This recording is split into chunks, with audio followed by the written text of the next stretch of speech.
Hello and welcome, ladies and gentlemen, to yet another edition of Three Live. We're playing. Come on, man! It's 9:04. It's not even late. We're just here to talk to you guys about another week of Miami Hurricanes football. Those pre-show meetings go a long time. It's this creative process doesn't just pop up and happen for you guys. This level of entertainment needs to be like slowly cooked, like on a good pulled pork, before it's ready to roll. You pull that thing out early, you get a little sick. You're gonna be eating pulled pork anytime soon. So let it happen. Let it happen. Speaking of letting it happen, the Florida Gators let a whooping happen the other day. Maybe I'm being a little bit dramatic in my word choice, but we won, so I can be. But before we get to talking about that, Bill, how are we doing tonight? Doing good. This is been a very fortuitous month of college football. You get to beat a longtime rival in Notre Dame, and then you just absolutely dominate the Florida Gators at home. It's 2 years in a row with no other game scheduled in sight. Then the entire Gator fan base into a crazy nosedive. There was tears, there was screaming. It was fantastic. If you listen to any of the Gators podcasts out there. Yeah, I mean, they going into it, they're kind of frothing at the mouth. Like fire this, do this, do this, do this. But they were also, and you could tell, they were also coming at it from the perspective of, oh, we're so bad, fire Napier, blah, blah, blah. But also in the back of their mind, like, but we could probably pull one out because no one's expecting us to win this game. And like you felt it with how they were talking. Now it's totally just demise. Now they lost. So now they got nothing. They don't have a thing to hang their hats on too. So that's the beautiful part of it because they a little bit of hope, and then gone. Just like that. But we're going to talk to you guys about that. We did get a new commitment. The bat signal went out half an hour ago, and then the commit was posted like 27 minutes ago. So not a lot of time for a lot of Canes fans to process it. You may not have even heard about it. It was so quick unless you've been really into social media in the last hour. So we'll make sure we put up some of the highlights for our new defensive tackle commit for next year's class. So a lot of good stuff to talk about. We're going into the bye week. So, we don't have our prediction stuff, but we'll still talk about last week's because we can. And it's there, and I have no idea how that went because I don't remember what anybody predicted. But certainly a lot of good stuff to talk about. Miami Hurricanes fans right here on 3 Live Canes. Thanks, you guys, for tuning in. This is for the national championship for Nebraska.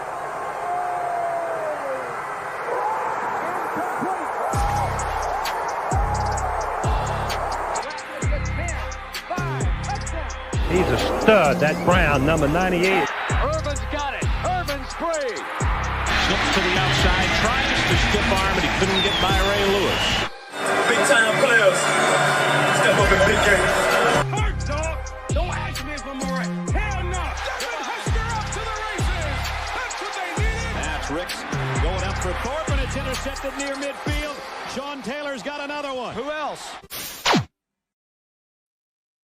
Who else but Sean, and who else but us here on a Wednesday night to talk about the Miami Hurricanes and a couple questions. I just as I predicted, a couple people that weren't actively looking at Twitter in the last 27 minutes, so might have missed it. But luckily, we're here to talk to you guys a little bit about Frederick Sandius, a defensive lineman, DE, maybe future D tackle from right here in Florida, a guy that committed just in the matter of the last half an hour, a guy that, Bill was talking a little bit about before, but seems to be a later riser in the process right now. Yeah, he's been a name that's been around maybe for the last month or so. Was committed to FAU or FIU. Do I get my directional schools? FAU. There we go. It's committed there. I think everyone kind of realized that wasn't going to be a thing going forward. He picked up offers from Miami, Florida, Florida State, Michigan State was in there. So the offers are pouring in, which they typically do for a big guy with athleticism, as you'll see as you're watching this. So definitely a little bit of a project, but you can tell that there is definitely physical traits there. You see a high motor, and he kind of just fits in with what this defensive line has looked like for the Miami Hurricanes this year. Just absolutely relentless and terrorizing.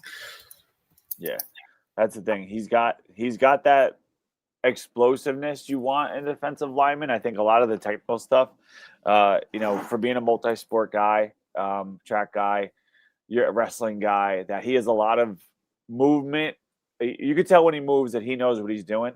How does he move for football right now? Maybe not as efficiently as other guys, but a guy that can do those different things from being a track guy, where a lot of it is matching up your lower body and your upper body to make sure you're effective. Being a wrestler, a guy that understands the leverage and how to attack positioning, and then ultimately playing a game of football. Those things really work well and correlate to success as a lineman. So I think when you watch him, like you see a couple of chase down plays he makes here, like where they have him as like the end on the backside and like right here, and he just finds a way to get to the ball. No, doesn't give up, relentless hustle, and a guy that makes a lot of plays in the backfield because he has those kinds of skills. And inside outside kind of potential, like in my mind, I would say normally in my mind he kind of portrays himself more to be like an explosive interior player, but we've also seen what they've done with a guy like Mesidor, who, for a long time we were like inside guy. And then if you watch him this year, I don't know where that bendiness came from, but he went from being a really, really good defensive lineman that had the inside outside game to there isn't a person saying, hey, maybe kick Mesidor inside because of what he's been able to do on the outside. And someone I would never want to leave on the outside, that's our guy, Steve-O. How about that one, Steve-O? How about that little intro for you? I see. Oh, we talking about Frederick. Oh, yeah. It's always lovely to get that pop right before the show. Like, yeah, you can't ask for much more than that.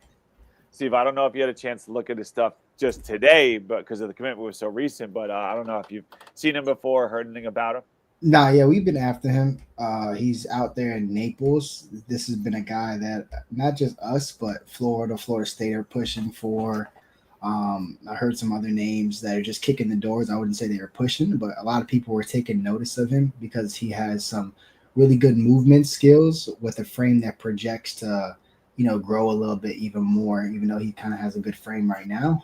But just when you look at his shoulders and things like that, he's going to, pan out. He's about to make a play on special teams. So, yeah, I've seen his film. I haven't deep dived into it yet because I'm doing I got some all 22 going on here now. So I'm doing a very, very extensive receiver room review. So that's what I'm working on. So I'll get to him. I owe Vance and a couple other recruits their moment. So he's on the list. But right now I'm working strictly on that receiver review. But I've seen his tape. He plays O-line and D-line at his school.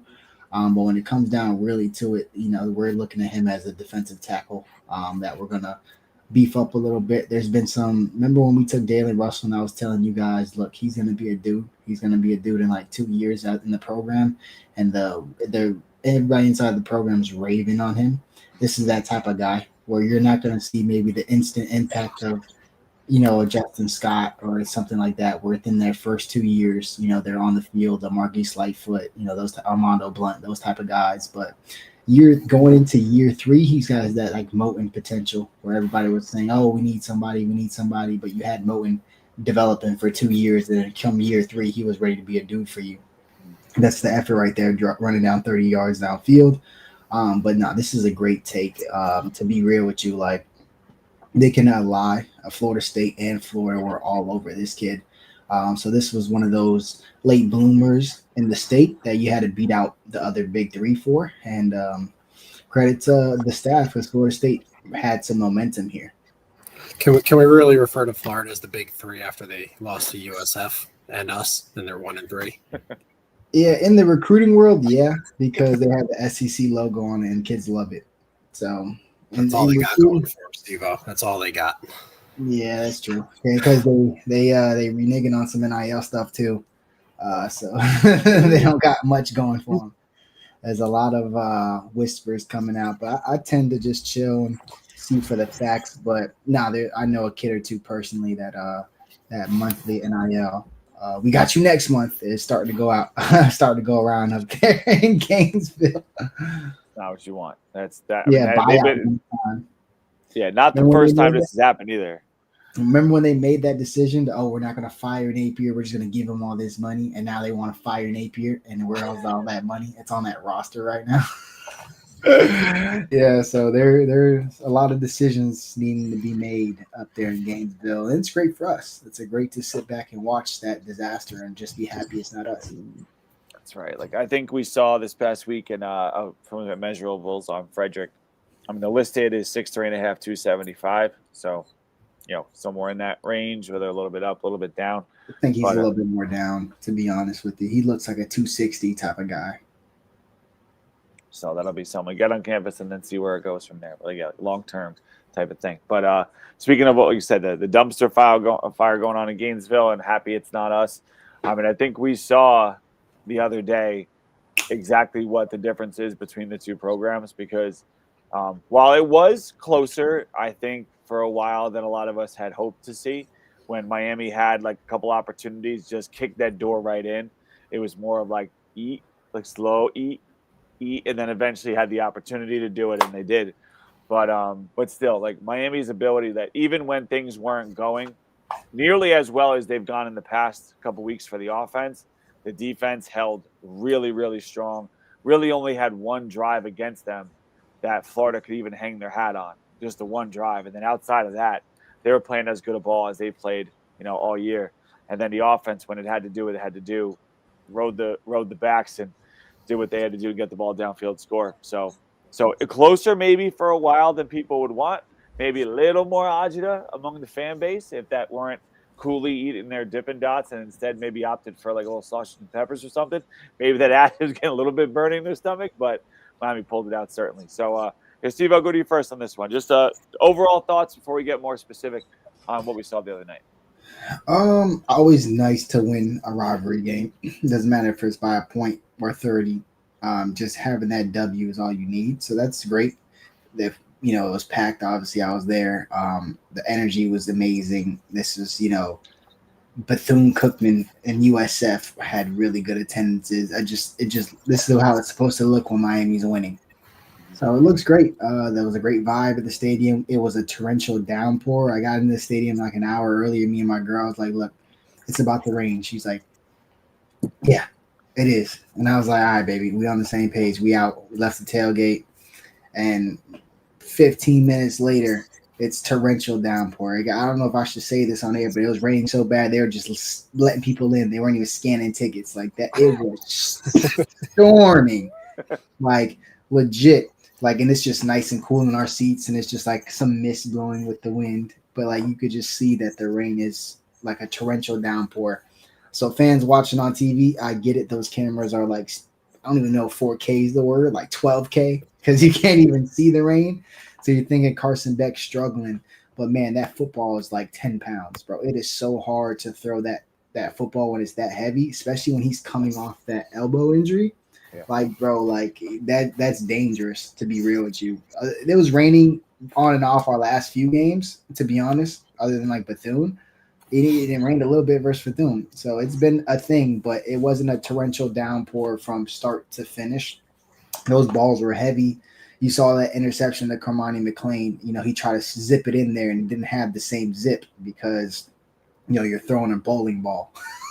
Like, that's what it is. So if Canes fans, if you guys are watching, just know it was probably a monsoon out there. I mean, bro, we had to swim to the cars outside. It was bad. But it was a great vibe. I'll get more into it. I have a very, very, not a bone to pick with the offense, but I'll get to it when it's their turn to get to it. Okay. The overall thoughts before I'm very excited to hear what Steve-O's comment is there. So Bill, go ahead. Yeah, I mean, that was a elite defensive performance. I mean, you held the number one preseason quarterback in the country, a generational talent, to under, what was that, like 63 yards passing or something ridiculous like that. At no point did I think Florida's offense was going to really do much right after like those first couple drives. You knew they'd eventually probably get one, maybe two, but they had their one drive, and that was it. And that they still needed fourth down conversions and all kinds of stuff to happen for that. So absolute dominating performance from a defense, and who would have thought we'd be kind of sitting here less than a year later from seeing, probably one of the worst defenses in Canes history to, talking about how they just, absolutely shut down Florida. Bethune-Cookman's offense had more success against us than Florida's offense. So they answered the bell on that one. I won't get into offense. I'll wait for Steve-O's hot take. But, we did what we had to do. We absolutely, just demolished them on national TV. The announcers were talking about it. You were reading the tweets mid-game. I was just like, Jesus, this is a mauling. I would have just, wish we, took the, real belt to ass, so to say, and just kind of closed it out in the first half. So, but we'll get back to Steve-O for his hot take. Yeah, before we go to Steve-O, real quick about the defense. Let's hover there for a second because, you talk about this was one of the crazy stats. That's what I was going to bring up there. 0 for 13 on third downs is I can't even remember as it was happening when it was 0 for 8. I was like, I can't think of the last time that a team has just straight been useless on third down entirely as I've seen it. And then it got worse by another 5 or 6 or whatever it was at the time. But Miami, just absolute dominance in that realm of the game. And, you could shut people down on third downs. I know they ended up going for fourth on quite a bit and it got a couple, but the fact that they were not letting anything go. And a lot of them were on third and shorts and then still making plays where they needed to be made. And the defensive line, Ruben Bain has had great games as a Miami Hurricane, but I don't think we've seen this is Steve-O, you're a big anime guy, so it's you have your boy Goku, he goes Saiyan, and then all of a sudden Super Saiyan, and then there was one other one where he merged with Vegeta, I think, and then they just became triple duper Super Saiyan. This felt like that. We're way up here where you got kids all over the country watching this after school. What is happening right now? Ruben Bain had one where he got so low. I didn't know that a dude that size could bend like he bent to get around the tackle, where the tackle just put his hands out and Bain was already, got right around. It was a magical performance from him. I saw people saying Bain #1 pick stuff after this game. And for a guy who's not a prototype in terms of his size, them saying #1 pick, that was very well earned on his part. So shout out to him. I know people had their doubts last year, but obviously, even though he was hurt, people were saying a lot of stuff. And then we saw Ruben Bain at his Ruben Bainest in this game for sure. And just the defense overall, stellar job. We got 8 regular season games, conference championship, and playoffs. So we'll call it 10 games left of Ruben Bain. So just watching Jalen Phillips and Rousseau. You just have to, just admire it. But Bain is just different. I think, remember even, going back to last year, talking about, should he shift inside? And I think kind of the consensus here was, you just line him up over that right tackle and just let him do his thing. He's in the quarterback's face all night. And then you got Messidor on the other side. I saw Lightfoot's, name being thrown around in the chat. He chased down DJ Lagway like it was nothing. And he made that one play in coverage too. On it. Fourth and 3, they were on a 2-yard route. So props to Billy Napier's play design on that one. I didn't go back. I didn't see the play. I was too busy celebrating, so I didn't see exactly what happened. I don't know if he dropped off the line or what. It was a zone blitz thing from the other side, but just the fact that a defensive end can make a play in space like that on a receiver, different kind of guy too. The defense better than the offense right now. I mean, the defense is better than most things right now. Most teams, things going on around the country. Our defense compared to, our last year's offense was compared to just about any other unit around the country was now our defense compared to any other unit around the country is. So, but offensively, I think we've seen them play at a higher level. Than a lot of other things too, though. But Steve-O, just thoughts on defense right now, where we are, and just your opinion so far, what Heatherman's been able to do about this team. I've been going over. I got my hands on some all 22 access for the Hurricane games, so that's going to be big for me in my reviews. But most I'm looking at is the defensive line. It's crazy. It really is special. This is what we were told the defensive line was going to be last year, to be real. Yeah. Which, when it comes to the expectations, when we grabbed the Tyler Barons, the Ruben Bain was coming in as sophomore, this is what that line is. You had 3 5-stars last year, pretty much, get their feet wet with Justin Scott, Marquise Lightfoot, and Armando Blunt. Now those guys are in the rotation making plays. You have your Akeem Mesidor and your Ruben Bain. You're basically your upperclassmen making plays. You have Ahmad Moten, David Blay, your upperclassmen making plays. I mean, just development, growth, and recruiting is just starting to show in the trenches. Because we look at that NIL money, yeah. Oh man, you didn't get this guy, but guess what? We got the 5-star in the interior. We got that. Imagine if Hayden Lowe wasn't hurt right now. Like, oh my God, he was a guy who's gonna play. I mean, this defensive line is deep. That's a 5-star we're missing right now. It is deep, and that just helps the entire defense. I mean, Muhammad Toure is probably the definition of inside-out football. He's been going crazy. Appreciate you tuning in, fam. Got some cooking up right now, but it's definitely just insane, bro. Like, the defensive line makes everybody's job so easier. We barely see our DBs getting tested because it's really hard to drop back there, take 3 steps, and look at a safety and see if you could fit a ball in there when Ruben Bain is running full speed like this. Like, that is tough for any offensive. Like, you're going to, even if you had an opportunity deep, if you don't throw it early, like Byron Brown did on that one that he beat OJ, like, that ball was in the air forever because he knew he had to get that ball. If you don't get that ball out super early, you're going to have to take that check down. And as we've seen, this defense can tackle in space. Shout out to Keontae Scott. He's amazing, to be honest. But again, guys are just tackling in space. We saw Wesley struggle last year a little bit, tackling in space, just like the whole entire defense did. Wesley's been an animal.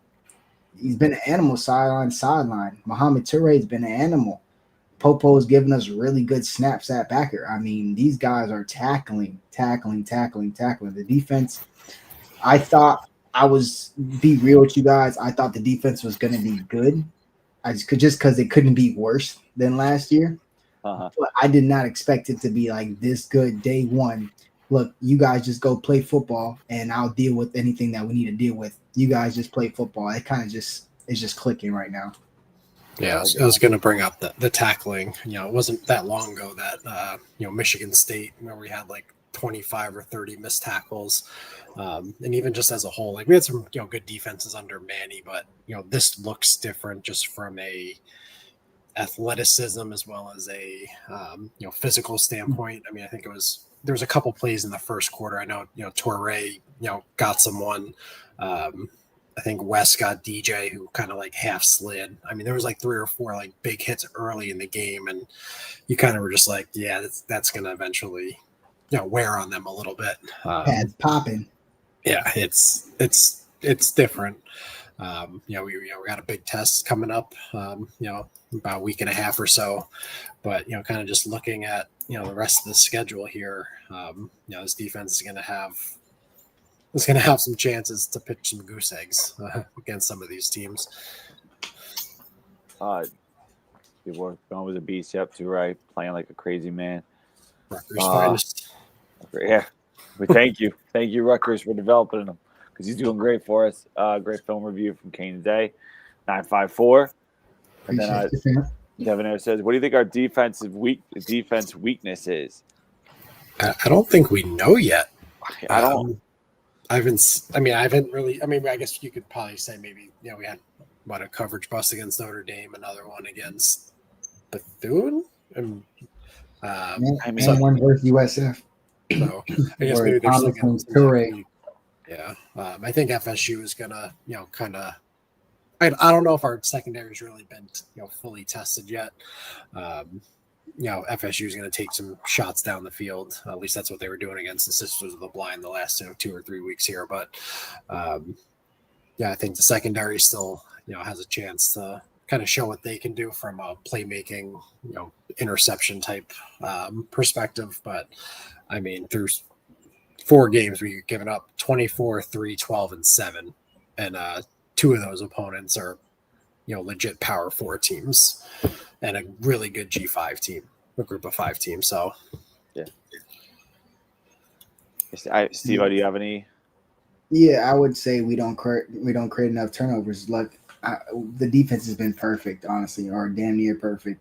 Can't complain. Just like Bill was saying, that they're playing lights out. They're hitting. They're running. They're tackling. I didn't need anything else other than them running and tackling after last year. So I'm very happy with that. But there's been some opportunities at interceptions. Scott's been playing out of his mind, but he's also dropped a couple INTs. We did get taken up top pretty much almost every game but Notre Dame and Florida. So it's 2 out of the 4 games we've given up explosive pass plays and we have yet to come up with interception. That's where I would say is the weakness of the defense is we're not solid play across the board, great play at certain positions, no turnovers though. So where are my playmakers at other than Bryce Fitzgerald getting a INT versus Bethune and then one versus USF, which was huge for the momentum of the game. But other than our true freshman who literally just got on campus a month ago, no one else is making plays on the football, and a lot of it because they're not getting tested as much, but there's been some opportunities. So I would say the weakness of our defense would be they just haven't emerged as playmakers in the back end, but playmakers are for sure in the front 7. Right. There was I think honestly, like from when I was watching the other day, there was a point where I felt like we were right at that, and I think I'm going to message it to Bill. But we were right at that. Malik Young, get this INT, take it to the house, or Bandy. I'm sorry, Bandy, take it to the house, shut it down. Jaquan against Virginia, take it to the house, blow this thing out. Like that. That's the pick. Like that pick 6 ends the game right there. Steps on their throat, ends it. And we didn't have that moment, but I feel like there was some opportunities there too. But that would have been the moment, right? We haven't had that big play in the big spot on defense when it comes to getting the turnover. Big sacks, yes. Big tackles for loss, absolutely. But that big turnover is still kind of floating out there for sure. FSU, we have a FSU fan, if you guys noticed, but B. Ryder. He says, #1 defense in the country, 10 points per game, 83 rushing yards, 180 passing yards, 3.5 sacks per game, 3 INTs. It's great. A lot of ellipses there. A lot of ellipses in that comment. Thank you, B. Ryder. B. Ryder, do you have any relation to Johnny Buckets?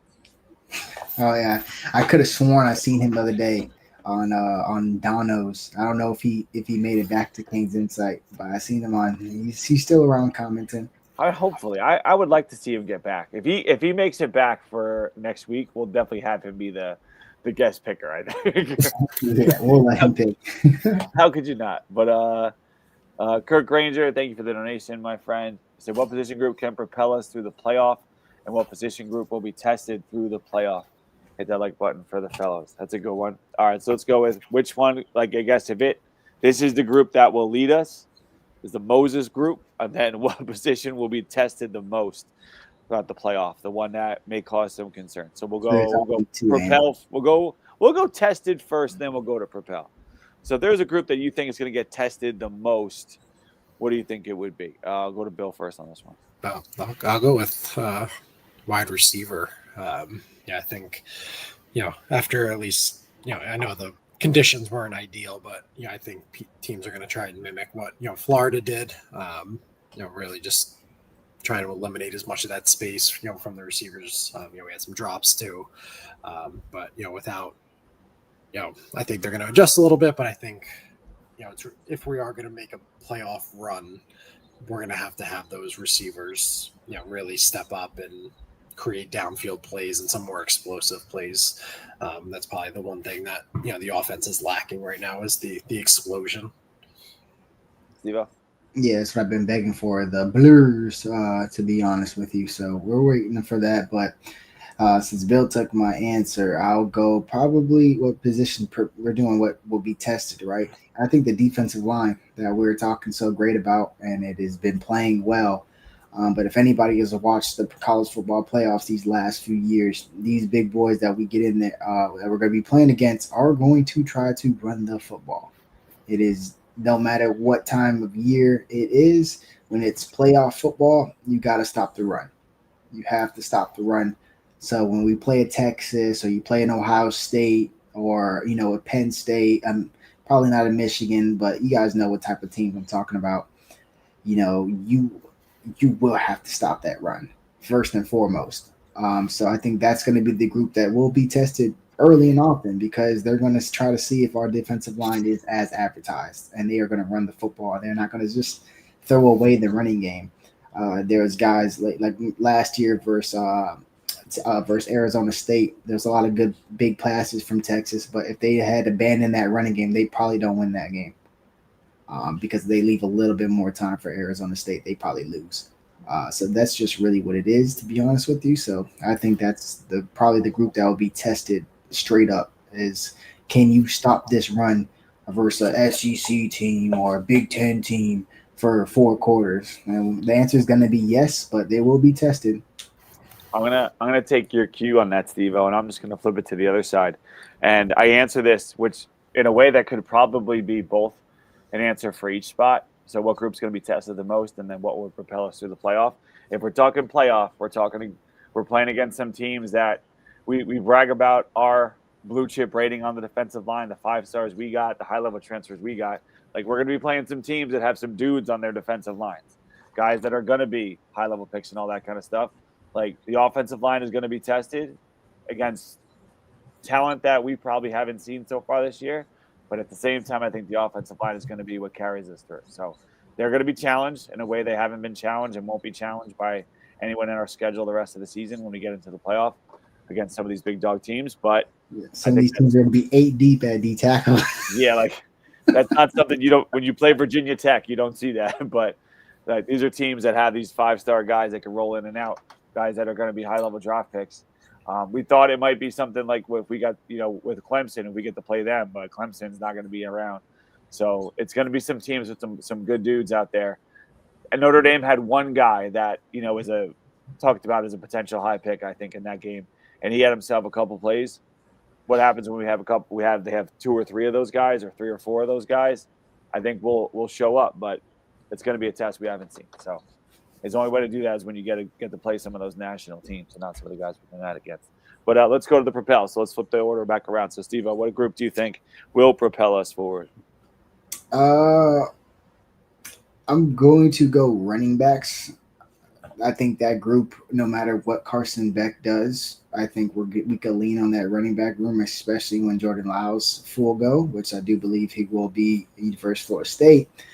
If Carson Beck goes out there and lays an egg, we can hand that football off 50 straight times and be okay. So I honestly think that we could lean on the running back group. That's what I would go with, but just because you mentioned offensive line already. So when it comes to what could propel us, that running game is clearly what won us versus Florida. Obviously, it was a torrential downpour. You could say what you want about Florida. Yeah, they played some good coverages, but there was opportunities there as well that could have been big plays. But the football was just, very, very hard to. Like, we saw big plays during the rain versus Notre Dame with that ball, the shoulder to Marion. Like, that's light rain. You could do that. But when it's you can't even see in your visor, you got to take it off on the sideline. Like, that just tells you it's different. So I'm not going to give Florida that much credit. And our receivers, I really do actually like our receiver room. They do need to step it up. And we're waiting for a big injection in talent with JoJo. To help kind of round that group out. You have a group where CJ is amazing. He makes a lot of those crazy catches. Malachi is technically sound and just making just big plays. But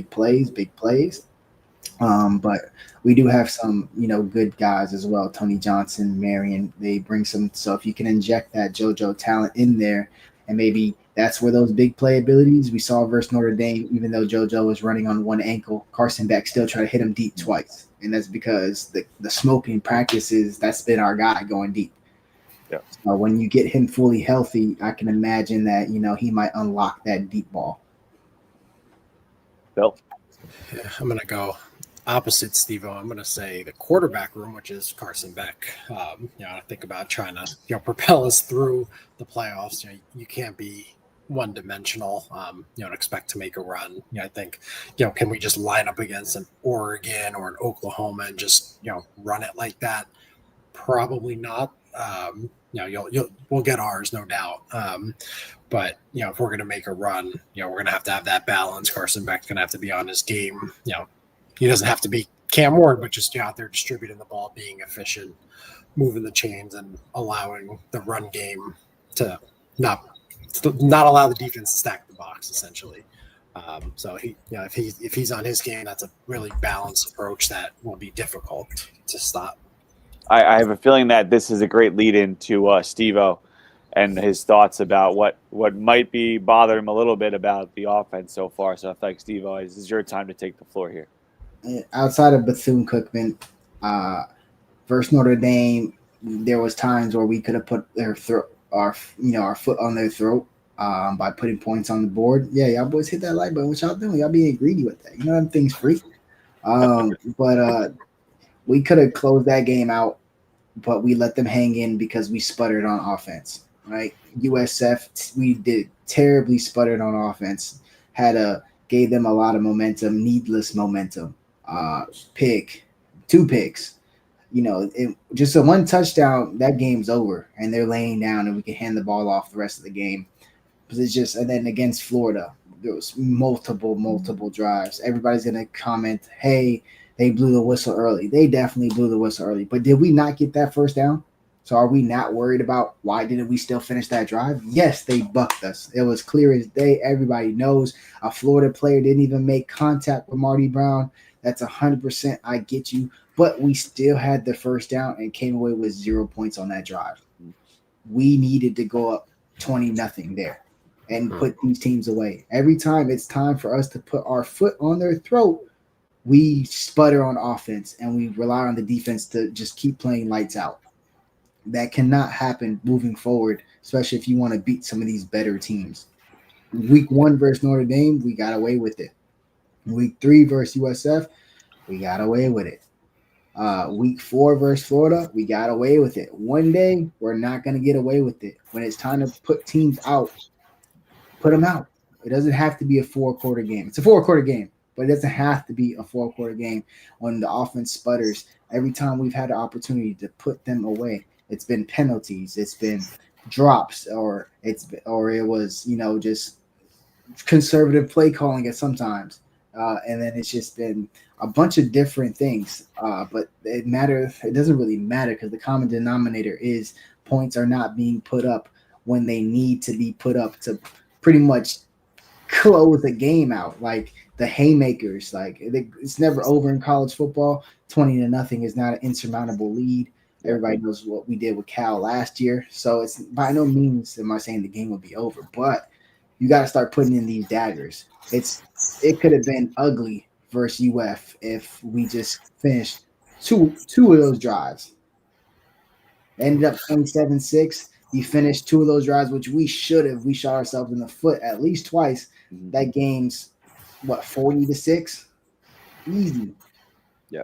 So as much as everybody, blaming the refs, they sucked. That call was crazy, but we still got the first down. And what did we do? We punted the ball after that. So I don't want to hear the whistle. I get it. Trust me, I was screaming out loud. We were all saying, F you, ref. There was a chant going on. I was indulging. But we still need to finish. Boom, that whistle blew already, bro. It's on the fans to talk about that and mope around about that. Y'all got a job to do. Y'all had another 4 snaps, and we ain't do nothing with it. And I think that's been, if we look back at the text log, just from this year, that's something that I think Chris and I talked about quite a bit. Notre Dame, you squandered a 10-point lead, right? Even if at some point you just kick field goals, that just creates that extra distance needed. Florida, that could have been real ugly. Like that could have been very similar to last year without Florida scoring more touchdowns. That could have been like 41-7 type game. So, I think that's kind of when maybe I'm not a big, we need to open up the playbook. I think, if you make plays, it looks great. If not, but I think that's kind of where Dawson maybe just needs to dial up something to, get a chunk play. We did do a good job, especially early, mixing up the run game a little bit, but it just seemed to get very stale. Penalties obviously don't help either, but drops don't help either too. But you just, when you need a big play to kind of just, the dagger just hasn't been there. And I think that's something, because then you put yourself in a position, one mistake and you're losing, you're behind. That could have easily happened if, Florida had a pulse on offense. I still think we probably would have won the game because we were clearly the better team, but you can't keep putting yourselves in that spot, because at some point it's going to bite you. And we've seen it every single season, even going back to like the mid 2000s. Yeah, it's definitely one of those situations where looking at it's funny because you think back to last year, and Steve-O, you said this comment that you can't keep expecting the defense to play lights out. You got to put points on the board. And I'm like, we had the same conversation last year, but reverse. Like, you can't keep expecting Cam to keep putting points on the board and just let them go down and field and score, right? Same kind of idea where we blew our opportunity last year with Cam, right? We know that. So this year you have a defense that's playing at a super high level, and you have an offense that's much better than the defense we had last year. Don't blow it the same way. You got to make sure you get points out there. Knowing that your defense can make up for some mistakes, certainly the inability to do out there and make those plays is something that's going to hurt if we can't do it consistently. So we got to watch out for.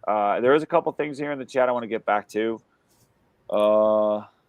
David Scott, all fired up. David Scott from the Alumni Association. Steve, I think you're pointing out your take about the rain, the effect on the football.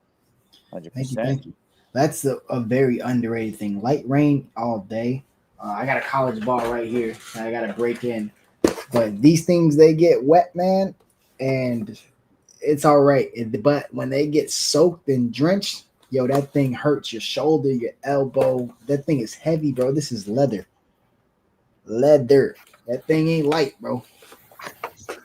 There's this other comment here, too, from Deepwater 1301. What's causing the procedural penalties with the center? Siva, did you notice anything about that, or what your thoughts are? I noticed Mario going crazy. So something that's illegal was going on because he would have been in our player. He would have been in our player's face going crazy. We know that. And for him to be going crazy on a ref, I think there's some procedural. They called USF one time with it, emulating our snap count. This bye week, we're going to have to change it up because it looks like Florida, they just let Florida get away with it a couple times. It looks like they're simulating our snap count, whatever they were doing, but it just needs to be better. I don't like the fact that we're having 2-3 false starts in we had 2 in one drive. I mean, that's gonna kill a drive. One helps kill a drive. You have 2. I mean, sheesh, RIP, the tombstone. It's right over there. We're making it for you right now. This drive is dead. Yeah. That's just crazy. They're gonna fix that. I definitely think this bye week they're gonna have to change all the cadences, everything. Because if I'm FSU, I'm gonna try it and just see if it works. Because why not? You're looking at tape and you've seen that it's been procedural penalties. We even had some versus Bethune. So let's just be real. It's been a thing. And they're going to have to change everything. Everything. If you're that defensive line who's getting leaned on all damn day by this offensive line, you're going to look for any victory you can, even if it's a small victory. And that's what some of them have been getting to. So I do think they're going to clean that procedural stuff up.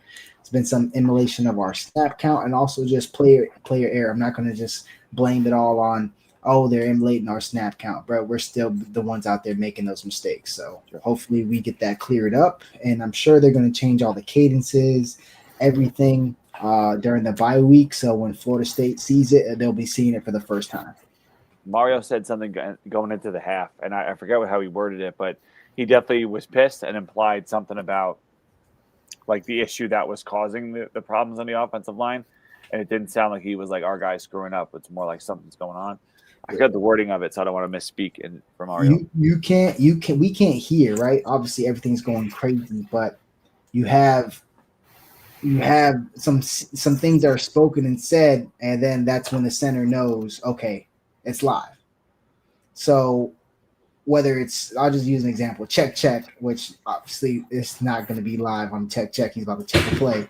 But if you're saying check, and that's our cadence for the center to know, okay, next sound from my quarterback, I'm snapping it. He can say goose, duck, goose. It doesn't matter. I'm snapping it. I'm ready. And your defensive line shifts and starts saying check. You know what I'm saying? And starts simulating your snap count, things of that nature. Lines up the clap, whatever they want to say. Mostly they wait for that word to be said and then hit the clap or the keyword to try to. That's how they get you. But it's really that's what it is, and it's very hard to officiate at times because it's really only one person who's able to get that. To be honest with you, it's really only one person. The guy behind the quarterback is too far, so it's on the ref right there by the linebackers, and it's hard to hear. It's really hard to hear. So it's something that you can get away with a little bit in college football. Just to be honest with you, especially with the stadium just going crazy. It's really only one ref. The side judge, the guy on the sideline who's spotting the ball, that's his job. He's not going to throw that call. He can't make that call. Yeah. So, you got to understand the positioning on the field where these referees are at. And Coach Mario, when he's yelling at the referees, he's trying to get, one guy to pay more attention to it. And because there's really only one guy who can make that call. And it's just how it works. It's not a perfect system, but it's not a broken system either. You just got to be something, you look out for. Right. And then make the necessary adjustments if it feels like they're on you. But speaking of adjustments, there's 3 questions here I want to get to from Sergio, Kirk, and Anthony. Here, I'll go past and I'll move our way into the future. So do you think Florida gave other teams a blueprint on how to play defense against Miami? Played all the cover 2. Do you guys feel that we're more so like our own inefficiency based upon weather and certain things, or do you think Florida laid anything out for them? Nah, bro. Unless they called God and said, "Please bring the hurricane." Well, I mean, teams are gonna set 2 safeties back, play cover 2. You're just inviting exactly what we truly want to do, which is run the ball. If it's if Florida State does that and it works, then but I think the inaccuracies, the drops, some of that was weather related, but we still got to make those plays. Even some of like the check downs were just off, but if receivers catch the ball, even the check downs are made, it's probably a much bigger blowout. But I don't think it's like when teams figured out just to play zone against TVD. I don't think it's anything to that level by any stretch. Okay. No, I wouldn't say so either. Think about it. They're playing cover 2 versus a team that has only completed like 2, 3 deep passes on the season. I mean, if I'm Florida, I'm challenging and I'm at the line of scrimmage during that rain game. I don't know why they were playing that game not to get blowed out. Yeah, which is what they were doing. So I don't think anybody's gonna take that Florida game plan and be like, yeah, this is it. I'm gonna put this together. We're gonna put 2 high safeties, man. We're not going to let this team beat us over the top. Newsflash, Mark Fletcher. Newsflash, Shamar Brown. Newsflash, Lyle's healthy this week. You're going to get fired, bro, doing stuff like that. Probably not Florida State. That start that they're on is going to give them some leeway, and they got new coordinators right now. But there's no way anybody's going to be like, oh, yeah, this is that cover 2, like Bill was saying, like TVD kryptonite. Like, no, this is not our kryptonite at all. And back then, TVD didn't have the offensive line that we have now. So we could just run the football. He doesn't have to – Carson Beck doesn't have to force anything.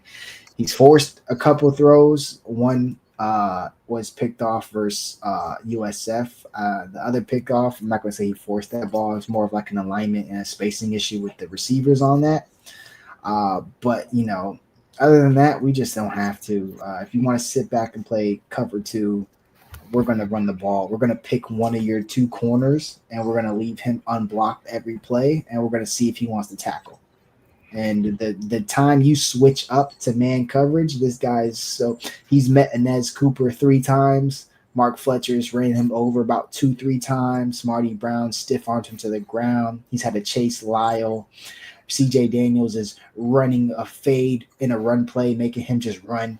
And then we'll go and get our shot play. So I don't think anything Florida did other than show up was anything like the rain was crazy. It just really negated. Rain like that really does affect the passing game. Yeah. Rain in general, no. I was at the park today with the rain and it's fine.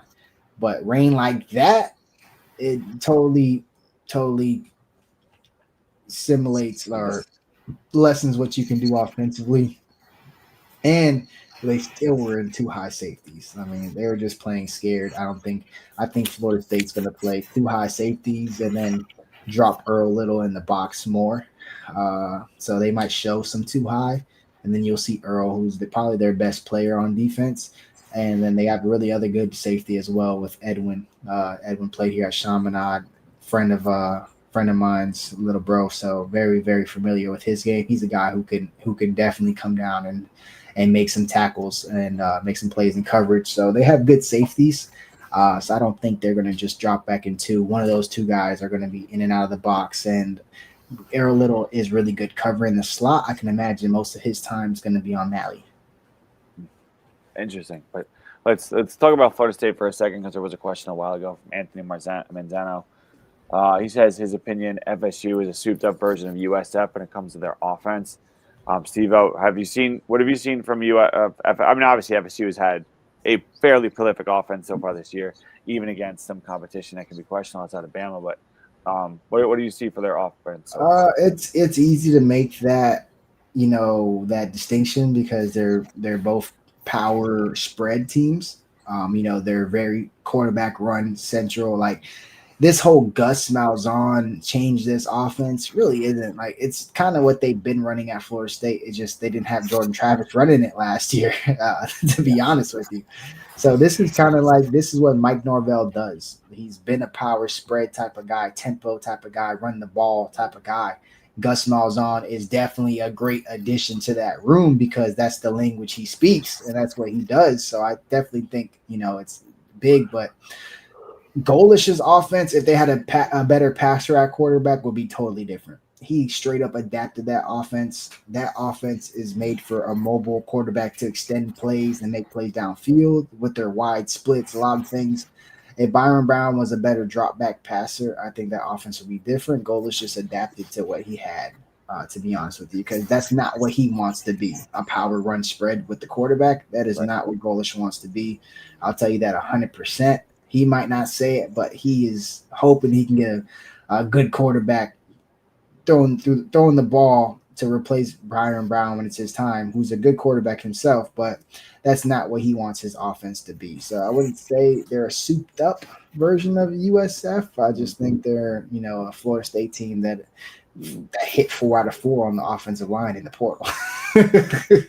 I mean, they also got a lot of speed too. So that, they do a lot of, window dressing. So if you make a mistake, they do have guys that can, get to the edge and create big plays, which I think is a big difference from USF. I don't even know if we could name a skill position guy on USF, but FSU definitely has some horses. Yeah, and they're gonna have Wheezy back. He played last week, his first game. They'll have another week, 2 weeks. He'll be up to speed. He's gonna be a problem. Moane McCoy's wearing number 7. Wheezy F baby. Love him. Hope he doesn't have a good game versus us. But yeah, they definitely have some dudes. And Castellanos, man, he made plays versus us at Boston College that I was like, God damn, like what? Why is this dude doing that to us right now? Like we didn't have good defenses, I give you that. But some of that stuff is crazy. He's a legit athlete at quarterback. So that's something that we're going to have to account for. And I'm not going to be surprised if he makes some plays with his legs. But if we could just limit him to making plays with his legs, because he hasn't really shown consistent passing. He's been boom or bust.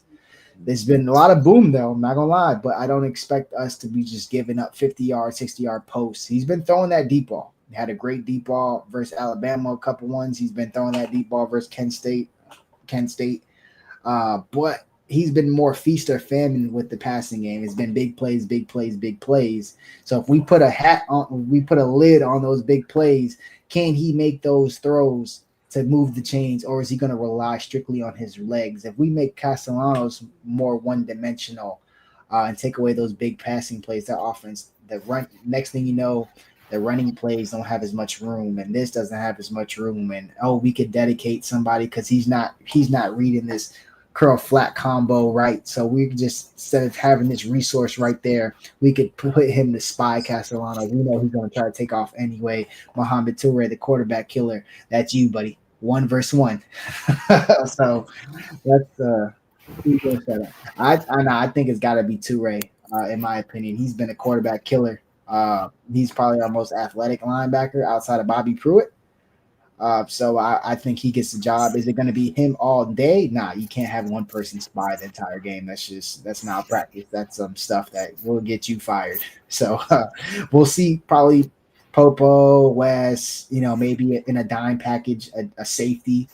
I could definitely see Thomas spying him with Bryce Fitzgerald and Poiser deep. I could see that 100%. I think that would be a great idea. Let me call them boys right now, let them know. but you're gonna see a committee on spying on him, just so he doesn't know who's the spy. You have to, make him play that guessing game, make him find out who's who, what's what. But I would assume Tua is gonna get a bulk of that.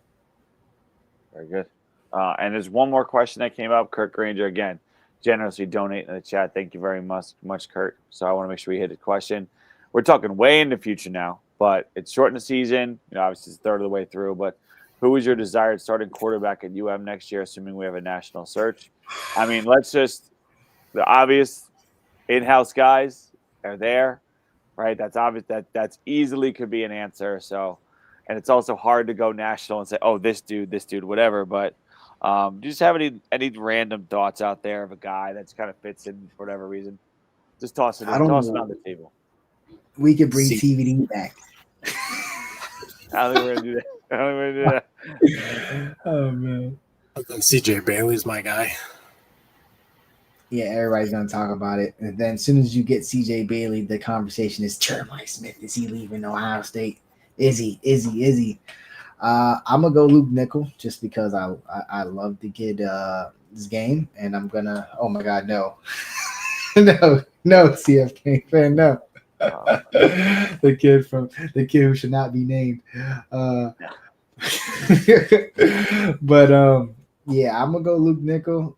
If I had to just pick the quarterback, I don't like talking like that. These guys are literally like in the middle of their seasons. For some reason, I always get Baylor games on YouTube TV, and that Baylor quarterback is like that. I was watching him versus Auburn, and I'm like, yo. So yeah, that Cal quarterback is nice for sure. He just had a stinker versus San Diego State. They lost big time, but that was going to happen eventually. It's your welcome to college football moment. A lot of guys, people didn't remember when people were coming at me for wanting Fernando Mendoza, and look the way he's doing at Indiana. They're like, oh my God, he's a god now. And I was like, yeah, he was good at Cal, but he was at Cal. Like his best players were running backs, and all 5 of them transferred.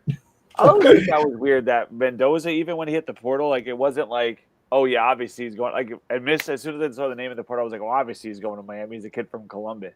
Like where the hell else is he going? But then it never clicked. But just seemed like a weirdly obvious fit that never became an obvious fit. Weirdly enough. Yeah, that's what I was trying to tell y'all. It wasn't much push on our end, and his little brother's a freshman at Indiana. Who it's crazy. They both threw touchdown passes versus Illinois and another team. Like they're breaking history. I'm super happy for them. But when you're looking at these college quarterbacks, man, you have to understand what they have around them and look at what the intangibles they have. And you could go ahead and pull a trigger on some of these guys you might not think so much of because you're looking at the stat sheet. Yeah. But they could come in and explode with the type of talent you put around them. So, but I'm going to always go in-house. I hope it's Luke Nickel. If not, just true freshman Darian Coleman. I'm going to just go for one of those guys. Is it going to happen? Probably not. But, I hope so. It looks like all the big dogs kind of did the same thing this year. Georgia didn't get a quarterback out the portal. They put their guy Gunnar Stockton in. Ohio State didn't go portal. They ran with their guy Julian Sayin. Notre Dame. Texas, Notre Dame didn't go portal. They ran with their guy. Texas, obviously they were going to get the portal guy. It was, Arch Manning. But like a lot of the blue chippers, Michigan is going to play in their freshman Underwood. So it looks like this was the year where everybody was resetting and just letting their guys take their lumps instead of paying for a marquee quarterback. So I think hopefully it's our turn next year, but if a baller want to come, baby. For sure. Anthony Manzano was asked about the kid from Texas Tech, Baron Morton, who I think is redshirt junior but he just got hurt too. So I don't know what's Yeah, going to go ain't on no with him. quarterback leaving Texas Tech, dog. I'm sorry, bro. Unless you get pushed out by that backup who came in there looking crazy. Great, right? Yeah. Yeah, you ain't because they got bread and they got 30 receivers. They got they got more like receivers than defensive linemen on that team. Like they are loaded at wideout. They got oil money over there. Like if I'm playing quarterback at Texas Tech, I'm chilling.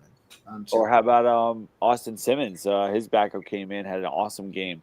Austin Simmons from Ole Miss. Who's low-key the starter now? Let's be real. They keep saying, "Oh, he's starting this game." Like, bro, come on. Austin Simmons, very, very talented. Obviously, extremely young. People forget that he jumped 2 grades, so now he's like, he's kind of like now at that age where he's kind of like college ready. I think he's still like 18 or 19. Like he maybe have just turned 19 or something. Yeah, bro, 3rd year, he graduated high school like 16. Like this kid could like cure cancer type smart. Like he is that type of brainiac. So but he turns the ball over. To be honest with you, Ole Miss turned the ball over like 2-3 times every time he started this game. I don't think he's getting that job back. And do I want him? I mean, no, I don't want quarterbacks to turn the ball over. Could he probably be better? Yeah, of course. Everybody's gonna, turn the ball over in their first couple snaps and first couple games. So I'm not gonna say he's not it, but I mean, there's a list of guys I would take over him. To be honest with you. All right. Speaking of a list of guys, I know Bill has a list of names and scores attached to it from this game last weekend. So before we get on out of here, let's see how that goes and let's see who adds to the win column along with the Miami Hurricanes from this past weekend. All right. Before I get into this, Steve-O, I have to let you know, whatever we do, we cannot let Chris win this thing. I've known him my entire life. We will never hear the end of it. Nobody was particularly close, but he was the closest again. So a 3-game lead. Oh no, sorry, a 2-game lead over you, a 3-game lead over me as we get into ACC play.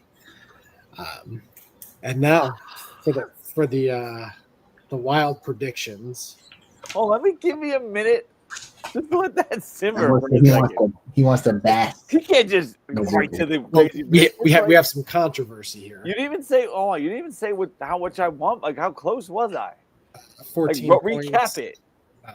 You were 14 points. I was 21. Evo was 29.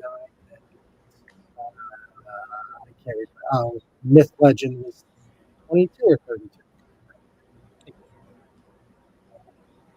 Excellent job by me. Excellent. Yeah, it wasn't a great week, but Steve-O knows sometimes you can't win pretty. Sometimes you're gonna get that W, right? Go to that next week with a win column, and that's all that matters. And right now, I got 3 of them. Steve-O doing yeoman's work. Got one.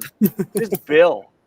Like after years, Steve-O, of just like I'm the best at this, I'm the best at this, just with a goose egg, just sitting there like hot garbage. Not pulling up a single win so far. A third of the way through the season, Bill. Third of the way. I'm pretty confident I'm going to win this thing 8-3. I'm pretty confident you stink. I'm dominating. It's getting late, so let's get into the wild prediction. So, Steve, I'm going to need your help in judging this.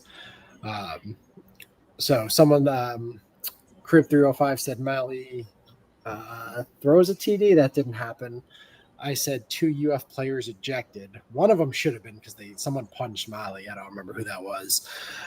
Steve-O said Beck 5 touchdowns. Now, Chris said Beck's touchdowns, plural, will equal Lagway's interceptions. So it was 0-0 because neither quarterback did anything. But if I'm just saying, it says Beck touchdowns. If you say the number 0 and then you say the word touchdown after it, do you say 0 touchdown or do you say 0 touchdowns? 0 touchdown. You did not say that. 0 touchdowns. Like, it got to be that S, but then it just sounds weird. So, Steve, say it, Bill. Say it, Bill. I'll let you be the judge. Are we giving it to him? Pretty sure that's the same.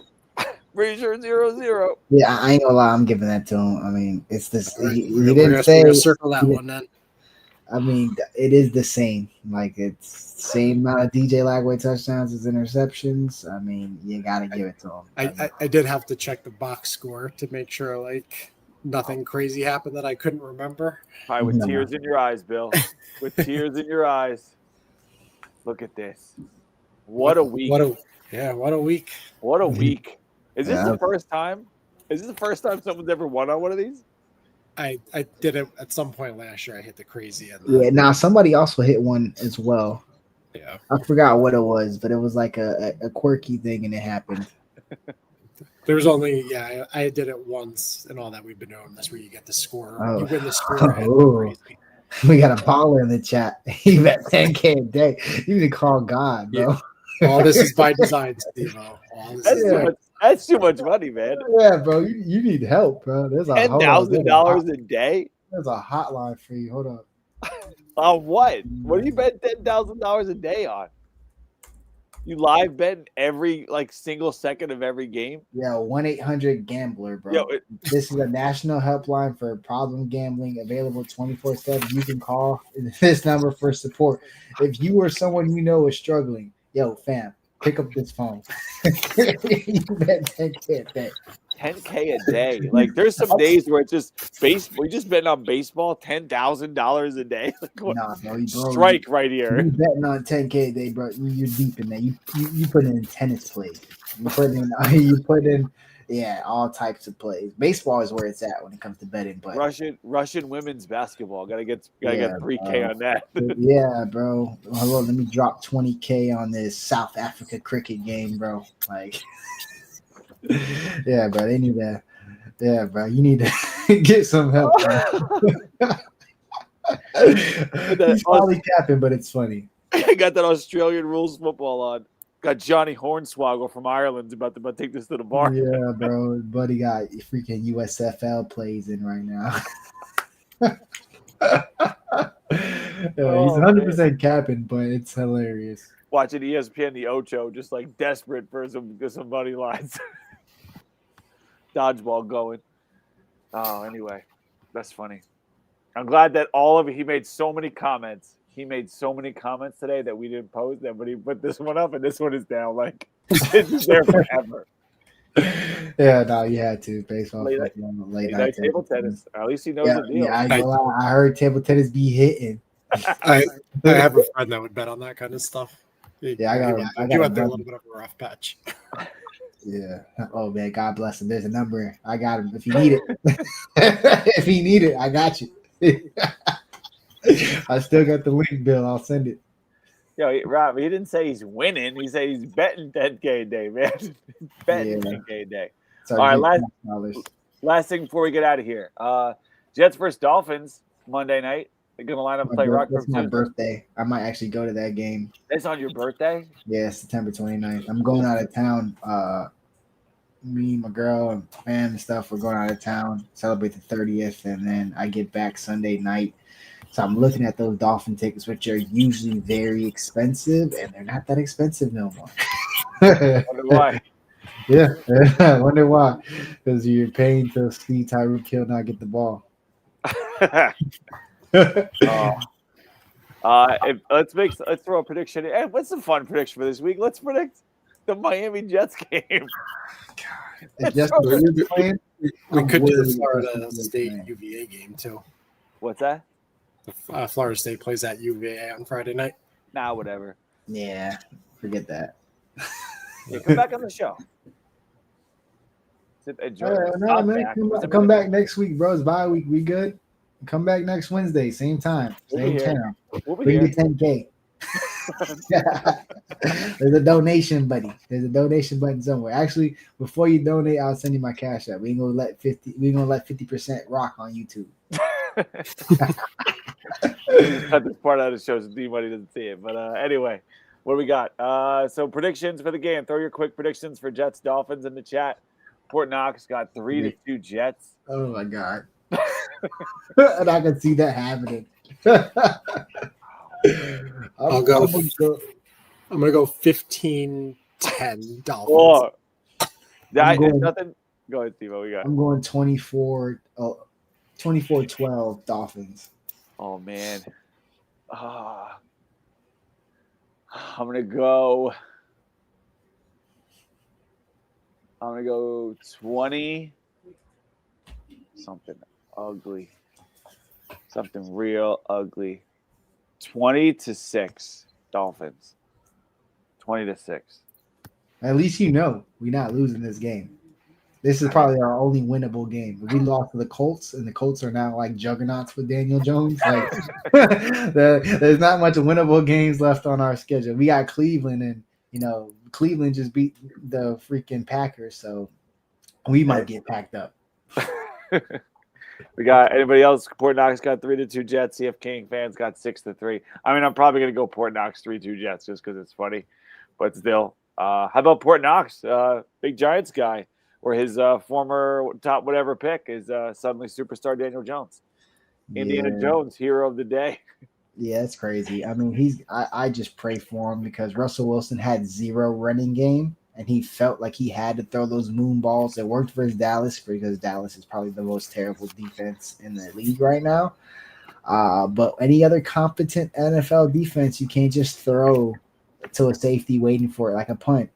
So I don't know what Jackson Dart is really going to do. They can't run the football. Does Cam Scatterboo emerge and give you some yards? He had some moments last week, but without a consistent running game, bro, I'm actually very worried that they're putting Jackson Dart on. I thought he should have been out there week 8, week 6, week 8, be on that sideline, get more used to the speed of the game, hopefully get that offensive line better because that offensive line was terrible. They don't block really good in the running game. They don't have game changers at running back, and not even game changers. They just don't have 2 guys you can hand the ball off to for 4 quarters, and that's just a gimme in the NFL nowadays. You're supposed to have 2 guys that you could, have a committee. So I'm worried about Dart, rooting for him, but I mean that's not the best situation to walk into. Obviously, Russell Wilson was never going to be the answer, and he was just going to be the stopgap. But now this is a desperation move, putting your rookie quarterback out there maybe before he's ready. I mean, he balled in preseason, but it's preseason. And this is all because Brian Daboll's job is on the line. So if he could say, hey, I got some flashes from my quarterback and we won some games, he's praying he gets to stay next year. Or, that's just going to be a selling point to the next head coach. Hey, we have a rookie quarterback who had some flashes last year. Yeah. Come coach for us.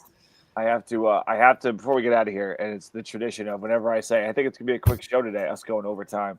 But I got to end one Port Knox's comment here. Cam Scatterbrain is going to be named Cam Scatterbrain if he keeps running head first the way he does.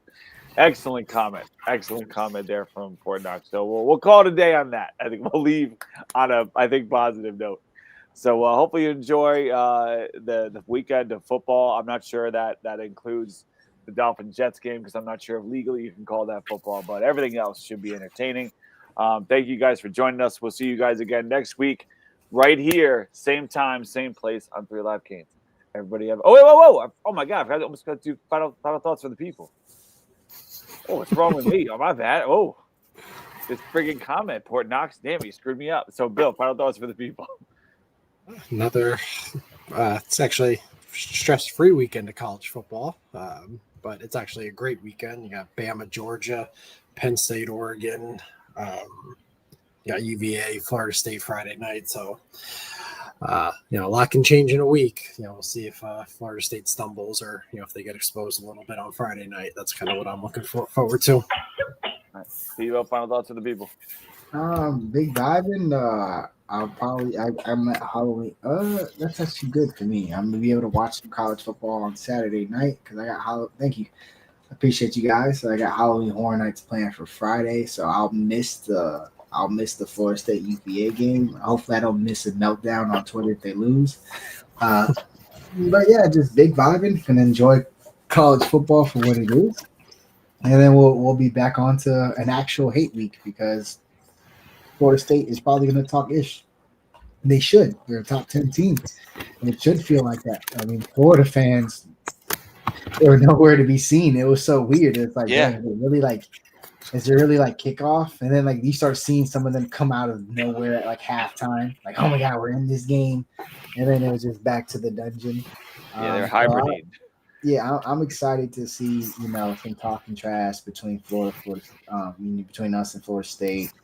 Look, there's a couple accounts that I'm waiting for to drop a banger for all of us to get behind.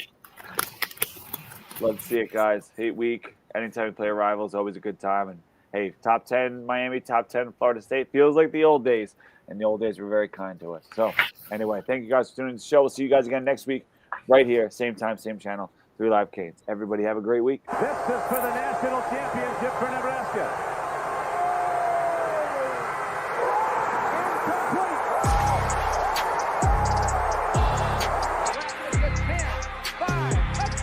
He's a stud, that Brown, number 98.